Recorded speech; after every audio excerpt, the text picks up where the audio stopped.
नमस्कार। फौजी lecturer YouTube channel पर आपका स्वागत है। आज हम बच्चों की एक ऐसी समस्या के बारे में बात करेंगे जिसको हम इग्नोर कर देते हैं। बच्चे कुछ कह नहीं पाते, जिस कारण से कोई बड़ा हादसा हो सकता है। अक्टूबर 2006 में एयरफोर्स से रिटायर होने के बाद मैंने जुलाना के पास एक प्राइवेट स्कूल में अप्लाई किया था। तो वहाँ जाने पर उन्होंने कहा कि आप 3-4 दिन ट्रायल दीजिए।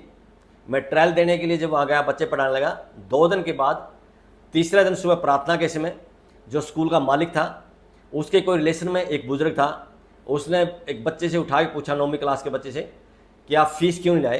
तो बच्चे ने जवाब दिया कि घर वालों ने कहा है कि 2-3 दिन के बाद ले आऊँगा। इतना सुनते ही उस बुजुर्ग ने 9वीं क्लास के बच्चे को बहुत जोर का एक थप्पड़ मारा। मेरे को एकदम बहुत बुरा लगा, अजीब सा लगा कि भी ठीक है, आपने बच्चे को बोला फीस लाने के लिए, बच्चे ने घर पर बता दिया कि स्कूल वाले फीस मांग रहे हैं, घर वालों ने बोल दिया कि 2-3 दिन के बाद फीस दे देंगे। अब इसमें बच्चे की क्या गलती है? स्कूल ने जो बोला घर पर बता दिया, घर वालों ने बोला स्कूल में बता दिया, फिर भी बच्चे को मार पड़ी। तो मैंने उसी समय निर्णय लिया कि ऐसे स्कूल में मैं नहीं पढ़ा सकता, क्योंकि बच्चों को मारना, पीटना, डांटना ये मुझे बिल्कुल भी पसंद नहीं है।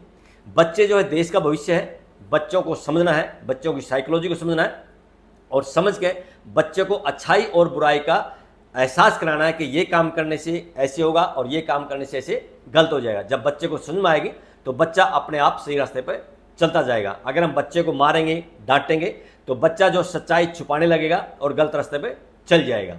तो वहाँ जब मैंने निर्णय लिया कि मैं स्कूल में नौकरी नहीं कर सकता, स्कूल की प्रिंसिपल थी, मैंने उसको कह दिया कि मैं यहाँ नौकरी नहीं करूँगा। उसने पूछा कि क्यों? मैंने कहा नहीं, मुझे अच्छा लगता, मैं एयरफोर्स से रिटायर हो गया हूँ, 17 साल की मैंने सर्विस की है, साल 6 महीने में फ्री बैठना चाहता हूँ, आराम करना चाहता हूँ, उसके बाद देखूंगा। उनको भी एहसास हो गया कि भाई ये तो कारण नहीं हो सकता, अगर ऐसा होता तो ये यहाँ अप्लाई क्यों करता, 2 दिन ट्रायल के लिए क्यों आता।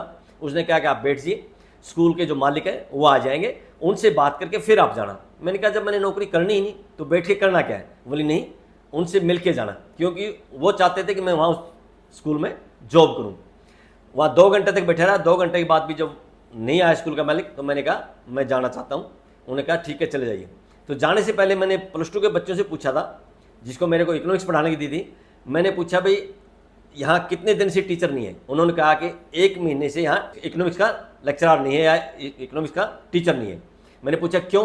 उन्होंने कहा यहाँ जो टीचर थी इकोनॉमिक्स की, वो खटकड़ गाँव में गेस्ट टीचर लगी, और उसके बाद से यहाँ टीचर आते हैं, अपना ट्रायल देते हैं और 4-5 दिन पढ़ाते हैं, उसके बाद ही उसको मना कर देते हैं।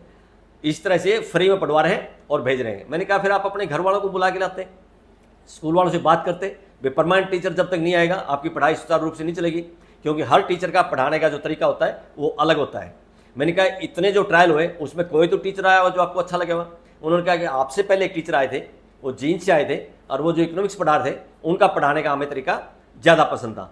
मैंने कहा ठीक है, मैं प्रिंसिपल को बोल के जाता हूँ। जाते समय मैंने प्रिंसिपल को बोला कि मेरे से पहले जो टीचर आए थे, बच्चों का कहना है वो अच्छा पढ़ा रहे हैं और आप उसको बुला लीजिए और बच्चों की पढ़ाई बाधित ना करिए।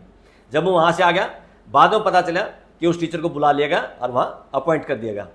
तो जींद वाला टीचर जो गया था वो जींद के एक प्राइवेट स्कूल में पढ़ाता था। यहाँ पोस्ट खाली होगी, तो एक दिन मुझे पता चला कि जींद के किसी प्राइवेट स्कूल में एक एसएस टीचर की वैकेंसी है।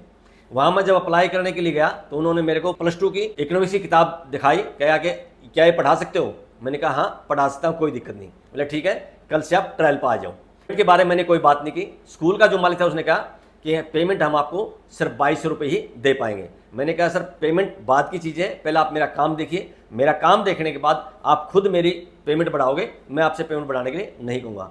अगले दिन से मैंने वहाँ काम करना शुरू कर दिया। उनको मेरा काम पसंद आया और मैंने वो कंटिन्यू कर दिया। तो 2007 की अगस्त की घटना है। हमारे स्कूल से 6ठी और 7वीं क्लास के बच्चे पीटी की रिहर्सल करने के लिए जींद का जो गवर्नमेंट कॉलेज है उसके पीछे ग्राउंड है, उस ग्राउंड में रिहर्सल करने के लिए जाते थे और पीटीआई हमारा साथ में जाता। उसमें लड़के भी होते थे, लड़कियां भी होते थे। एक दिन जब पीटीआई सर स्कूल में नहीं आए तो स्कूल के मालिक ने मुझे कहा कि सुरेश जी इन बच्चों को लेके आप चले जाओ। मैं उन बच्चों के साथ चलेगा। जब मैं वहाँ गया, जो पीटी करवा रहे थे, पीटी धूप में करवा रहे थे, अगस्त का महीना था, पूरी गर्मी थी, और उसमें जो प्राइवेट स्कूल के बच्चे हैं वो छोटी छोटी पानी की बोतल लेके आते थे। 2-3 बार जब पीटी करवाने के बाद रेस्ट दिया, वो पानी की बोतलें उनकी खत्म होगी। खत्म होने के बाद जब अगली बार रेस्ट दिया तो बच्चे बोले सर पीने के लिए पानी के लिए क्या हम बाहर चले जाएं? बाहर निकलने के बाद मेन रोड है, जो कि पुराना जो बस स्टैंड होता है, जो अभी बस स्टैंड बदला है, उस बस स्टैंड से गोहाना साइड में सड़क जाती है, उस पर काफ़ी ट्रैफिक चलती है। वो सड़क पार करके एक हैंडपंप था, उस हैंडपंप पर बच्चे पानी पीने के लिए जाना चाहते थे। तो मैंने जो पीटी करवाया था उससे सवाल किया कि सर छोटे छोटे बच्चे हैं, छोटी छोटी बोतल लेके आए थे, इनकी पानी की बोतल ख़त्म हो चुकी है, पानी की पीने का प्रबंध आपने किया नहीं है, बच्चे रोड क्रॉस करके पानी पीने जाएंगे, रास्ते में अगर हादसा हो जाता है फिर हम क्या कहेंगे, काश हमने यहाँ पानी का एक टैंकर मंगवा लिया होता। हम किसी बच्चे के साथ हादसा होने के बाद वो काश करें, उससे अच्छा है हम पहले ही क्यों नहीं इसका प्रबंध करें, एक पानी का टैंकर क्यों ना मंगवा दें। और जो लड़कियां आती हैं, मेरे साथ भी 6ठी 7वीं क्लास की लड़कियां हैं, उन लड़कियों को अगर पेशाब करने के लिए जाना हो, उनके लिए आपने टॉयलेट का प्रबंध नहीं किया है। 6ठी और 7वीं क्लास की बच्चियों के लिए टॉयलेट का प्रबंध होना चाहिए। उसने कहा भाई साहब हमारे बस की बात नहीं है, कल डीओ साहब भी आए थे, उनको भी हमने पॉइंट रखा था, लेकिन अभी तक किसी ने कुछ नहीं किया। मैंने कहा सर कल मेरे बच्चे आएंगे, मैं भी आऊँगा, लेकिन मेरे बच्चे पीटी नहीं करेंगे। बोला क्यों? क्योंकि जब तक यहाँ सभी बच्चों के लिए पीने के पानी का प्रबंध नहीं होता तब तक मैं अपने बच्चों को पीटी नहीं करने दूंगा। चाहे डीसी साहब को बुला लो, किसी को बुला लो, मेरे बच्चे पीटी नहीं करेंगे, आपने जो से ज़्यादा नहीं मुझे दीजिए। उसको बात शायद कड़वी लगी या चुभ गई, उसने आगे अथॉरिटी से बात किया होगा।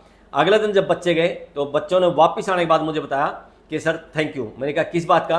कि कल सर आपने जो पानी का मुद्दा उठाया था और लड़कियों के लिए टॉयलेट का जो मुद्दा उठाया था, आज एक टैंकर भर के पानी का आ गया, किसी बच्चे को भी रोड क्रॉस करने की जरूरत नहीं पड़ी और लड़कियों के लिए एक टॉयलेट का प्रबंध कर दिया गया, इसलिए लड़कियों को टॉयलेट की कोई समस्या नहीं है।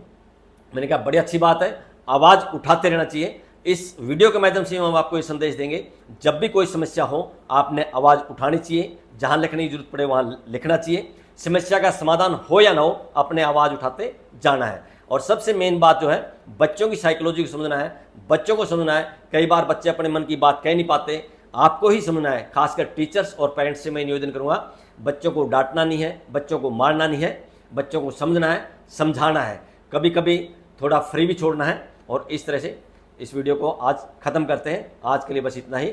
बहुत बहुत शुक्रिया, धन्यवाद, जय हिंद।